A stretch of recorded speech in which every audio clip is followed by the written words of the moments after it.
uma das originalidades dessa teoria, e na época em que foi feita, é justamente essa tentativa de ver a criança de um modo mais integrado.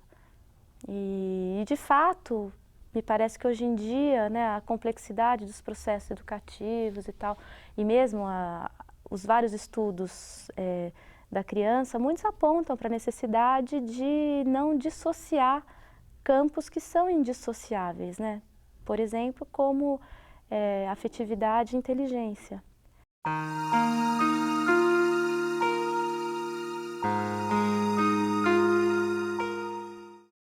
Henri Vallon nasceu na França em 1879. Viveu toda a sua vida em Paris. Antes de chegar à psicologia e à educação, passou pela filosofia e pela medicina. Vallon viveu num período marcado por muita instabilidade social e turbulência política. Acontecimentos como as duas guerras mundiais, o avanço do fascismo no período entre guerras, as revoluções socialistas e as guerras para a libertação das colônias na África atingiram profundamente a França. Participou ativamente de movimentos contra o fascismo e da resistência à ocupação nazista. Atuou como médico em instituições psiquiátricas até 1931, atendendo crianças com deficiências neurológicas e distúrbios de comportamento. Ele via a escola como um contexto privilegiado para o estudo da criança. Acreditava que a pedagogia oferecia campo de observação à psicologia e questões para investigação. A psicologia, por sua vez, ao construir conhecimentos sobre o desenvolvimento infantil, ofereceria um importante instrumento para o aprimoramento da prática pedagógica. Foi um dos autores do Plano Langevin-Vallon, um ambicioso projeto de reforma de ensino. Faleceu em 1962. Bom, o projeto teórico da teoria do Vallon, na sua vertente, né, de psicólogo, é a psicogênese da pessoa, isto é, estudar a gênese dos processos que constituem o psiquismo humano. Por meio do estudo da criança, e ele concentrou os seus estudos nas fases iniciais da infância, a intenção é compreender como que vai se imbricando, articulando a complexidade de campos e de fatores que constituem o psiquismo humano, tendo ressalvado que ele tem um limite que é estudar o campo da consciência. Nessa tentativa de olhar a criança de um modo integrado, ele vai delinear 4 campos, que são chamados campos funcionais, sobre os quais a teoria vai fornecer mais elementos.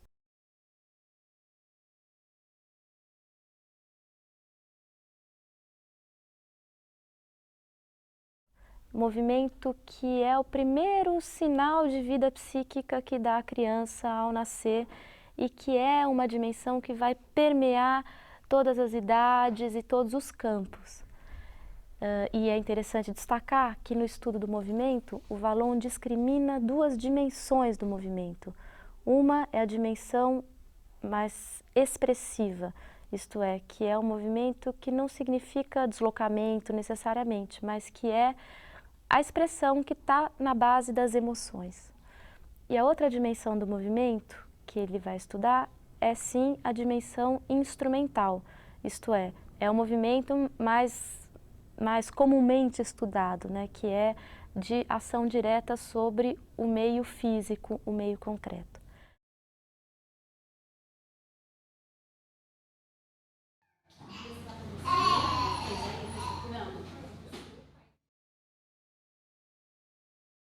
Ele vai destacar um tipo específico de manifestação afetiva para estudar mais a fundo, que são as emoções.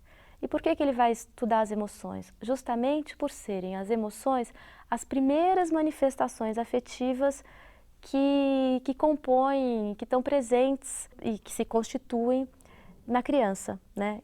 E vai mostrar como as emoções são um fator fundamental de interação da criança com o meio no qual ela está inserida.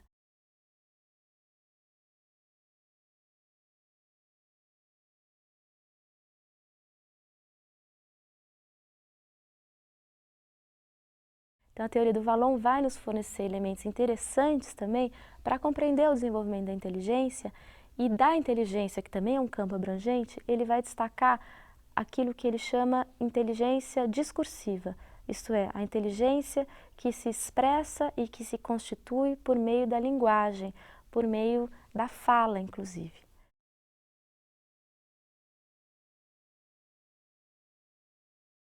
Um quarto campo é o campo que ele nomeia pessoa, justamente, que é, ao mesmo tempo, aquilo que articula todos os demais, mas também é um campo independente, isto é, ele vai mostrar, portanto, como que, ao longo do desenvolvimento, vai se construindo a noção para cada sujeito de si mesmo diferente do outro, né?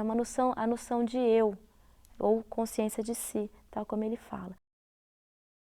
A relação entre esses quatro campos funcionais, portanto, movimento, emoção, inteligência e pessoa, nem sempre são de harmonia. Isto é uma relação também que está muito marcada pelo conflito, pelos antagonismos, embora cada um desses campos sejam inseparáveis uns dos outros. Além de tentar ver a criança de forma integrada, esse olhar teórico vai buscar enfocá-la de modo contextualizado, isto é, a pessoa inserida nos seus meios, nos seus contextos de atuação. Portanto, a atitude teórica de Vallon vai sempre procurar compreender o sentido de uma conduta em função dos contextos nos quais essa conduta está inserida.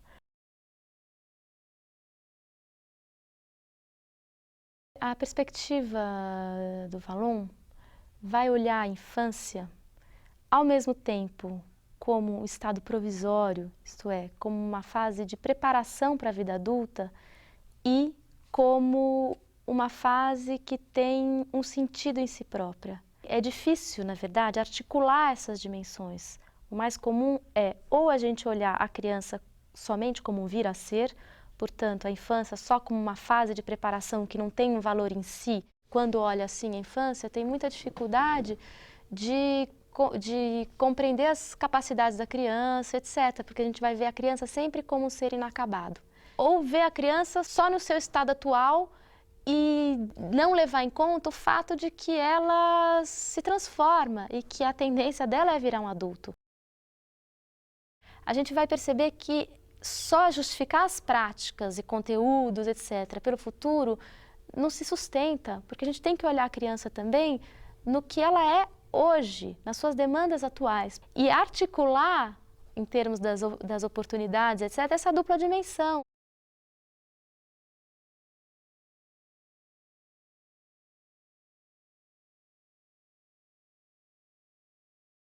Mas é evidente que a escola também não pode anular uma terceira dimensão temporal, que é a história da criança.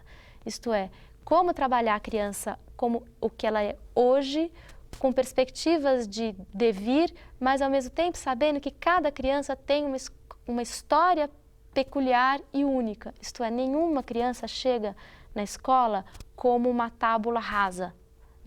Cada uma chega com uma bagagem, com um repertório que é o ponto de partida, que é algo sobre o qual a escola tem que buscar se articular. Então é um desafio enorme esse de tentar articular esses três tempos, a história da criança, suas demandas atuais e as perspectivas.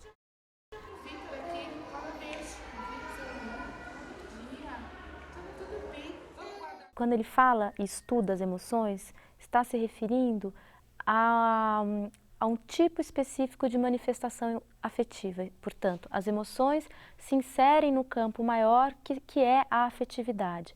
São várias as peculiaridades das emoções, dentre elas serem manifestações afetivas que se expressam, isto é, que são visíveis para o outro e que são mais claramente identificáveis pelo próprio sujeito e que têm uma variabilidade intensa e que com frequência vêm acompanhadas de modificações no próprio funcionamento orgânico do corpo.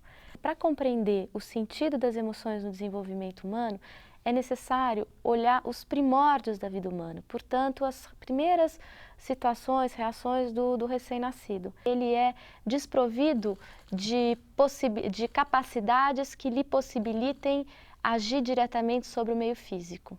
Ele está num estado de imperícia, porque ele não consegue pegar a mamadeira sozinho, etc.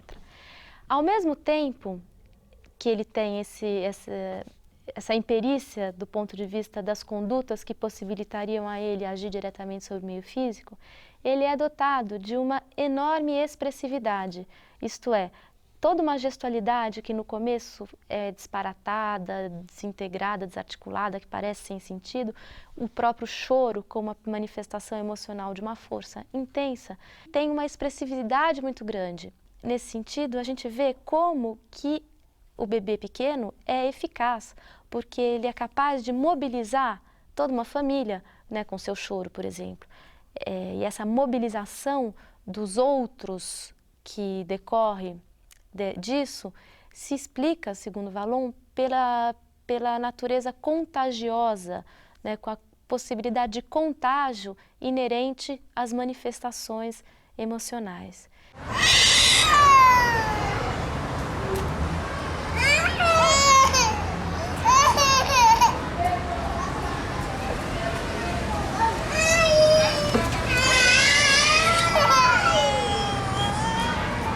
Olhando a emoção nesses seus primórdios, ele vai perceber, portanto, que a função das emoções é principalmente uma função social, que é justamente de possibilitar a interação da criança com o meio social.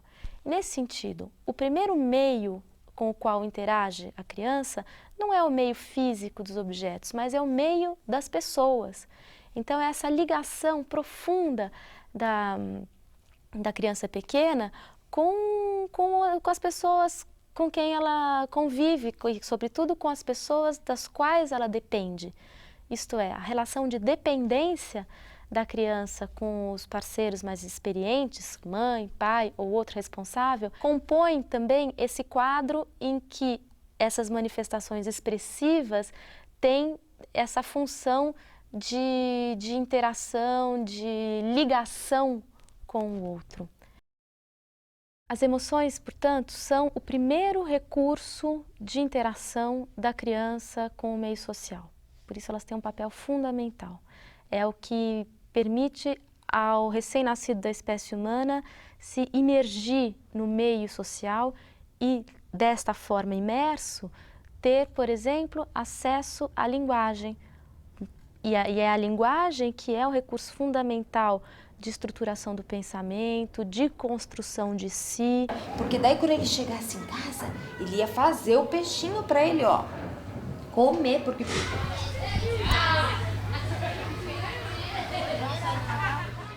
Mesmo quando a linguagem se consolida como um recurso de interação social, as emoções continuam como um tipo de manifestação muito presente e ainda muito fundamental nas interações sociais. Porque, como eu disse no início, as emoções têm por uma característica importante a sua extrema contagiosidade entre os indivíduos. E esse traço é um traço que fica muito claro nessas situações de dinâmica de grupo, por exemplo. Quantas situações em sala de aula não podem ser melhor compreendidas se a gente vê esse fator? Vou dar dois exemplos. Um exemplo que são situações de turbulência, né, situações de alvoroço e etc., que muitas vezes têm motivos muito concretos para ocorrerem. Motivos concretos e que estão na base das práticas educativas que têm que ser ajustadas. Mas outras vezes, essas situações de turbulência e alvoroço parecem não ter motivo concreto, mais ligado à organização da atividade. E aí a gente pode entendê-las melhor recorrendo a essa ideia das emoções. Isto é, então muitas vezes é a excitação de uma criança ou do próprio professor que contagia as crianças, que contagia o professor e acaba criando algumas situações, às vezes, de muito descontrole. Mas essa mesma contagiosidade das emoções, ela também está presente nas dinâmicas de grupo de um modo muito positivo, que é, por exemplo, aquilo que permite que um professor, quando está entusiasmado com a sua atividade, entusiasmado com aquele conhecimento que ele quer partilhar com as crianças, consiga, por meio do seu entusiasmo, que vai se refletir no tom da voz, na expressão dos olhos, na postura do corpo dele, consiga contagiar positivamente as crianças que tenderão a ficar igualmente entusiasmadas por esse conhecimento.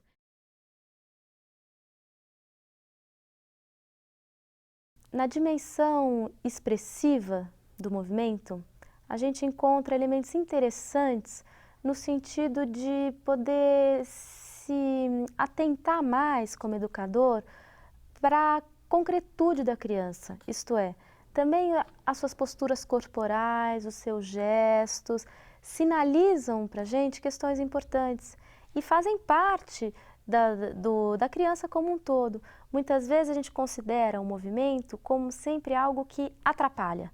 Quer dizer, é comum na gente em sala de aula achar que para a criança aprender ela tem que estar imóvel, ela tem que estar paradinha, sentada e etc. E se a gente for integrar essas questões mais teóricas acerca do movimento, e mesmo se a gente começar a afinar o nosso olhar sobre o movimento, a gente vai ver que, ao contrário, muitas vezes é graças a essa dimensão mais expressiva do movimento, pequenos gestos ou interações com os colegas, etc., que a criança consegue aprender. Nesse sentido, muitas vezes, impedir a criança de se movimentar, ao invés de favorecer que ela aprenda, pode impedir que ela aprenda. Porque o pensamento da criança, no primeiro momento, ele é muito sustentado no movimento. Então, ela precisa de se mexer de vários modos para construir um fluxo de pensamento. O Vallon vai destrinchar o complexo processo pelo qual vai se construindo na criança a capacidade de controlar o seu próprio movimento. Vai mostrar como isso é difícil, como isso é custoso, como isso é gradual. Alguns aspectos têm que ficar bem claros. O primeiro aspecto é essa dimensão mais expressiva do movimento como algo a ser olhado pelo educador. O educador não compreende a criança só por meio da sua produção escrita, compreende a criança também por meio da sua mobilidade, da sua postura corporal, dos seus gestos, da sua instabilidade ou da sua apatia e etc. Um outro aspecto fundamental de ser compreendido é a complexidade do processo pelo qual se constituem capacidades fortemente exigidas pela escola. Basicamente, as questões ligadas à contenção motora e à focalização da atenção, que são processos ligados ao que o Vallon chama de autodisciplina mental e que tem uma construção muito complexa e muito ligada ao processo da aprendizagem. E o discurso e as práticas escolares normalmente tratam essas capacidades como pré-requisito para a aprendizagem. Só que essa relação está mal compreendida, porque elas não são só pré-requisito da aprendizagem, são também resultado da aprendizagem. Então é preciso refinar o olhar para saber quando de fato o movimento tem que ser coibido, contido, e quando que ele tem que ser favorecido. E talvez em condições diferentes das que são oferecidas normalmente nas salas de aula, por exemplo. Mas o primeiro passo é afinar o olhar acerca dessa dimensão.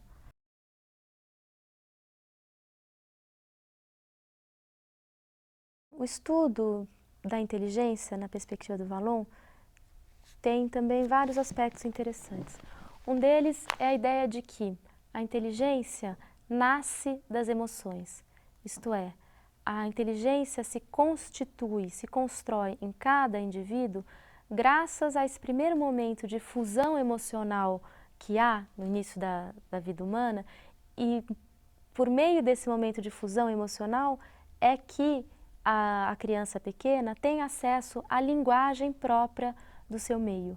E é esse acesso à linguagem, num primeiro momento, um acesso basicamente emocional, porque o que está em jogo é muito mais a tonalidade afetiva da linguagem do que o seu conteúdo semântico, do que o seu significado, é por meio desse acesso afetivo com a linguagem que a criança vai se apropriando da linguagem e é por meio dessa apropriação da linguagem que vai se construindo a inteligência baseada na linguagem, quer dizer, a inteligência que o Vallon vai destacar como a inteligência discursiva, que organiza a ação de um outro modo, que está baseada na ideia de representação, isto é, da criança poder representar a realidade independente de estar em contato direto com aquela realidade.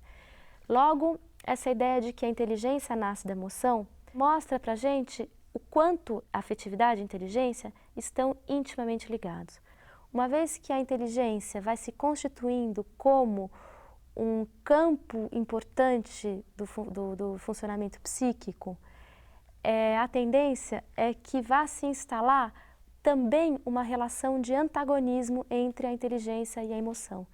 Isto é, são dois campos que são completamente ligados uns aos outros, mas entre esses dois campos vai haver constantemente uma relação de conflito e antagonismo. A inteligência também, ela se apoia fortemente no ato motor. Por exemplo, para ilustrar isso, é a gente lembrar dos primeiros faz de conta da criança, onde ela faz um gesto que representa um objeto. Então, esse gesto que representa uma ideia ilustra para a gente o quanto a representação mental está fortemente ligada ao movimento no início. E a tendência é que, gradualmente, a inteligência, o funcionamento mental, vá se descolando do movimento. Mas esse é um processo gradual e é um processo que nunca se completa totalmente. Basta cada um de nós pensarmos o quanto a gente move as mãos para falar ou o quanto a gente pensa melhor ou pior numa dada posição, num determinado movimento.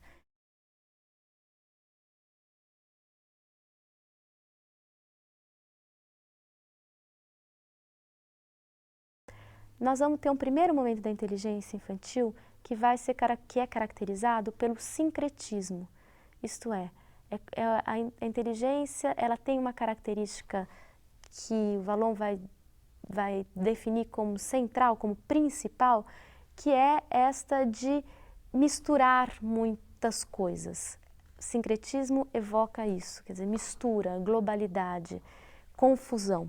O pensamento sincrético é um pensamento, por exemplo, em que a criança não separa a qualidade da coisa. Por exemplo, é uma situação em que a criança pequena tem dificuldade de aceitar que, sei lá, uma criança de 2 anos, ou de 2 anos, 3 anos, que briga com uma outra criança que ela descobre que a mãe tem o mesmo nome. Então, nessa situação em que o menino briga com o outro que diz, minha mãe chama Eliana, e o primeiro menino diz, minha mãe também chama, é a minha mãe que chama Eliana, e não admite que a mãe do segundo possa ter o mesmo nome que a dele, a gente vê um exemplo de sincretismo. Por quê? É como se o nome Eliana fosse colado à figura da mãe dele. Logo, impossível de haver outra mãe com o mesmo nome. São várias as misturas que o pensamento sincrético faz e que está muito relacionado ao próprio estado de fusão e de sincretismo em que encontra-se a criança, a pessoa da criança, na fase inicial do desenvolvimento.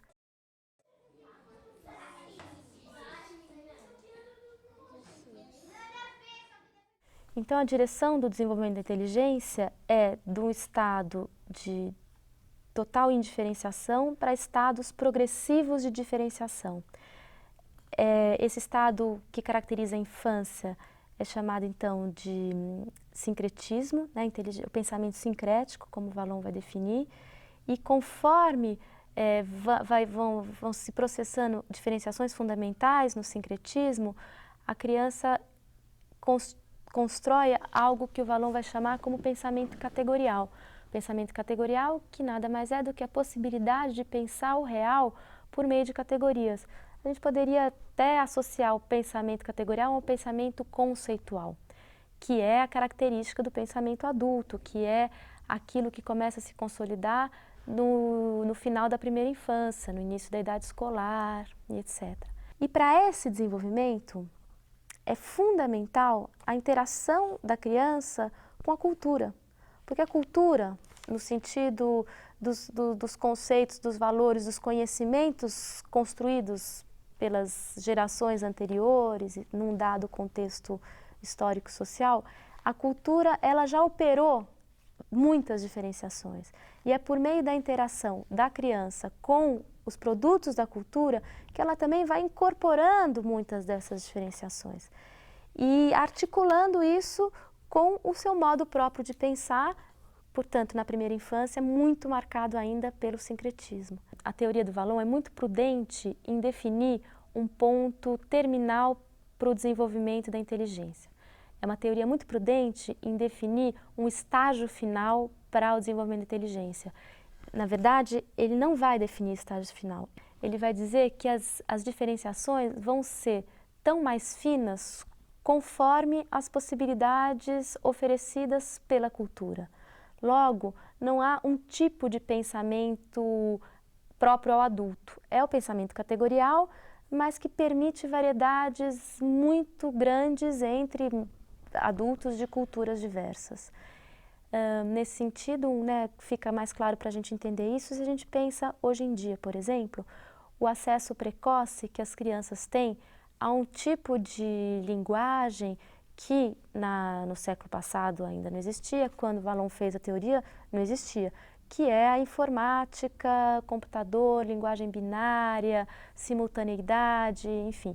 Todo o acesso da criança à linguagem da informática provavelmente deve ter algum impacto no modo como se desenvolve a inteligência infantil, no modo como se operam essas diferenciações do pensamento sincrético.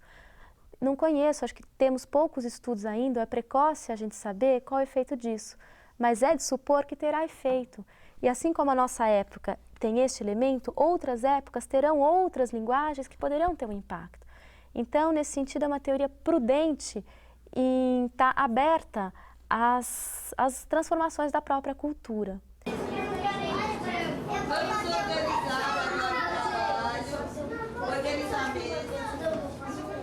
Embora sejam valorizadas as conquistas do pensamento infantil na direção de maiores diferenciações, portanto, valorizada a construção do pensamento categorial, que é o que permite operações conceituais, elaboração de teorias, etc., a perspectiva do Vallon vai também valorizar o pensamento sincrético. Quer dizer, esse pensamento próprio da criança, onde vários planos se misturam, onde qualidade e coisa aparecem colados, onde muitas vezes a gente tem a ideia de uma confusão, esse tipo de pensamento é fundamental e vai estar sempre presente mesmo no adulto. É fundamental, por exemplo, para as novas invenções. Quer dizer, muitas vezes as invenções, as criações novas, dependem de um momento provisório de sincretismo, de confusão, a partir do qual emergem novas categorias de pensamento.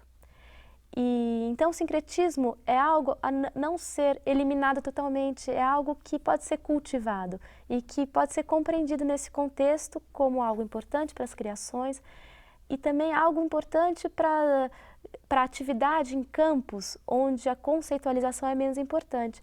Se a gente pensar no campo da arte, por exemplo, o sincretismo é algo que possibilita criações muito fundamentais.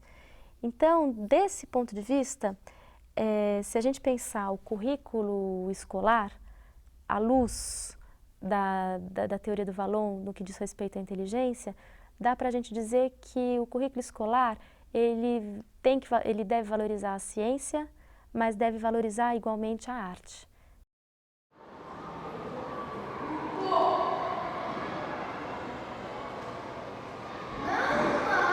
A pessoa é como se fosse a unidade na qual se articulam movimento, afetividade, inteligência, mas é ao mesmo tempo uma unidade em si, isto é, O Vallon vai estudar como se constrói na criança a consciência de si, a ideia de uma unidade subjetiva, ideia que não é dada desde o nascimento, porque no início a criança, dado que inserida nesse contexto de fusão emocional, ela não se percebe como uma unidade diferenciada do outro. Ela se percebe como fundida, diluída, colada ao outro ou ao outro. Quando eu digo outro, estou dizendo tanto as pessoas significativas como as próprias condições mais concretas na onde ela está inserida. E essa consciência de si vai se construir gradualmente por meio de processos interessantes. Então, a perspectiva do Vallon não vai dizer que a criança se socializa conforme se desenvolve. Vai dizer, ao contrário, que no início da vida o estado de socialização é máximo. É tão grande que a criança é justamente confundida no outro. Portanto, o percurso do desenvolvimento é um percurso de progressiva individuação. É um percurso no qual a criança vai tendo que se diferenciar do outro para poder construir-se como uma unidade, como uma identidade diferenciada e com uma certa estabilidade. Dentro dessa ideia, então, desse estado máximo de socialização no início e de um percurso de individuação progressiva, a gente vai ter que, na construção da pessoa, a relação com o outro é um aspecto fundamental. E nessa relação com o outro, a gente pode identificar um duplo movimento. Um movimento que é, por um lado, de incorporação do outro para a constituição de si. Quando eu falo incorporação do outro, eu estou me referindo, por exemplo, às condutas de imitação.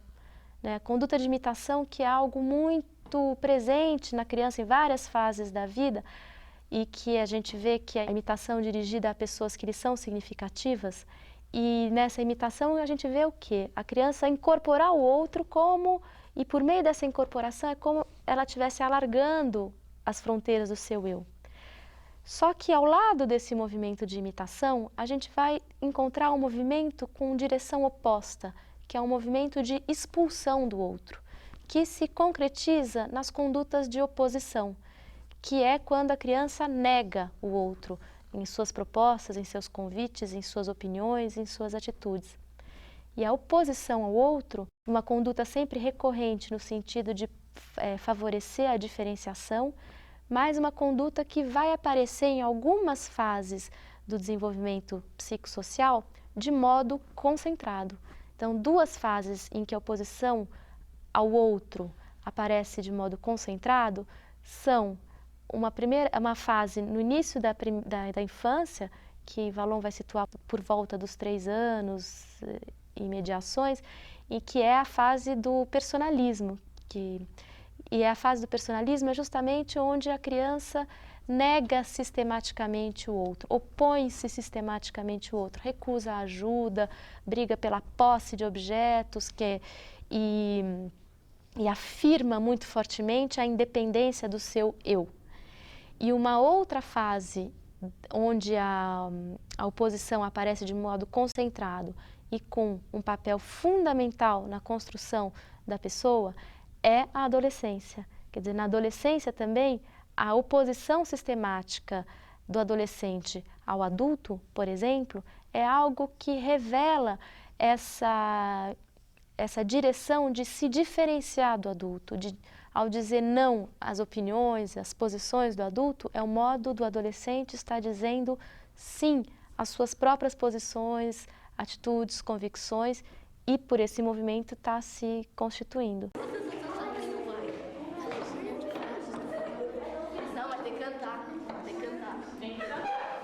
Tal como ocorre no desenvolvimento da inteligência, a gente pode identificar no desenvolvimento da pessoa a direção de uma progressiva diferenciação.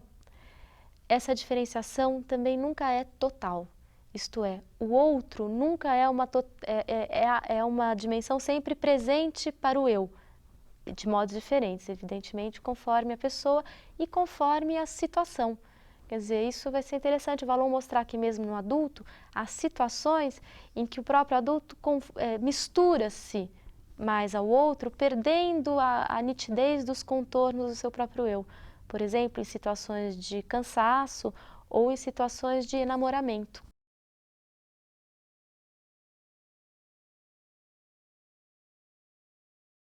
Muitas vezes o adulto, diante de oposições das crianças, eu estou pensando aí, o adulto educador, professor, diante das oposições de seus alunos, sente-se muito incomodado, muitas vezes desafiado, desrespeitado e etc. É claro que por trás das oposições das crianças, múltiplos são os significados possíveis e a gente tem que olhar caso por caso. Mas, como mais um recurso para compreender essas oposições, é interessante resgatar essa ideia da oposição ao outro como um elemento fundamental para a constituição de si mesmo.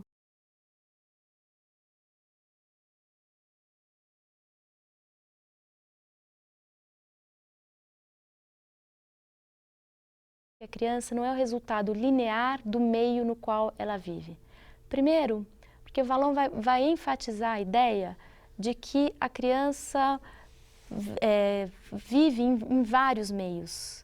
Meios muitas vezes conflitantes entre si, e que a sua construção vai se dar justamente na relação com esses vários meios e relação de escolha, de priorização que vão definir a construção do sujeito. E quando eu falo vários meios, eu estou falando, por exemplo, do meio da família, né, que é o primeiro contexto social com o qual a criança interage. Estou falando do meio escolar, que é um outro contexto fundamental de educação e desenvolvimento da criança. Estou falando também de meios não tão concretos, como, por exemplo, o meio dos valores, que podem ser diversos, né? A criança pode ter acesso aos valores da família, pode ter acesso a valores de uma outra comunidade, na escola serem outros valores e etc. Essa ideia é importante porque quebra uma ideia muito fortemente presente na escola, de que a criança é um resultado linear do seu meio familiar. Essa ideia está presente, por exemplo, em falas frequentes no contexto escolar, que são falas que atribuem à família a responsabilidade pelas condutas da criança na escola. Então, por exemplo, a criança com problemas de comportamento ou de aprendizagem, é comum na escola a gente dizer, é comum na escola a gente explicar isso por uma suposta família desestruturada na qual a criança estaria inserida. Essa fala, ela torna-se completamente descabida se eu penso nesse princípio. Por quê? É evidente que o contexto familiar da criança interfere fortemente. E a criança, ela se constitui muito fortemente em função da sua história de vida, das suas relações familiares. No entanto, a escola, ao se constituir como um outro contexto de desenvolvimento, ela pode muito bem criar outras relações com a criança que diferenciem o tipo de relações que a criança tem na família. E a criança, nas suas diferentes idades, logo aprende a agir diferente em função do contexto. Isso a gente vê mesmo na família, que a criança muitas vezes se dirige ao pai de um jeito e à mãe de outro jeito. Quer dizer, na escola é a mesma coisa, a escola pode muito bem construir relações com as crianças que tenham a ver com aquele contexto. E não só imaginar que a criança vai reproduzir na escola relações que ela tem na família. É claro que ela traz isso, mas ela não se limita a isso, porque faz parte dos potenciais do sujeito, justamente, articular-se diferentemente aos vários contextos nos quais ele se insere. Logo, isso quebra a suposição da escola de que, para ela ter êxito na sua tarefa educativa, ela precisa ter uma total sintonia com a educação familiar. Não. Muitas vezes, justamente, a escola pode ser uma alternativa à educação familiar e a criança lidar com isso. É claro que eu estou falando de um modo generalizado, tem casos de mais dificuldade, mas como princípio, a escola tem esse potencial, isto é, de possibilitar para a criança um outro contexto e, neste outro contexto, possibilitar que a criança ocupe lugares diferentes dos lugares que ela ocupa na situação familiar. Por exemplo, na família, a criança determinada criança ou adolescente, mas estamos falando mais da criança, ela é o segundo filho. E segundo filho que tem um determinado tipo de relação com pai, com mãe, com irmãos. Na escola, essa mesma criança pode ser boa em matemática, pode ser ruim em português, pode gostar de ficar com determinados amigos numa situação X, estar com outros amigos numa situação Y. A escola potencialmente oferece lugares diferenciados para a criança ocupar. E este potencial da escola é algo muito rico. É comum a escola também colocar a criança num lugar único e cristalizado e, portanto, desperdiçar essa possibilidade inerente ao seu contexto, que é uma diversificação maior de lugares, o que, evidentemente, possibilita um enriquecimento maior da criança.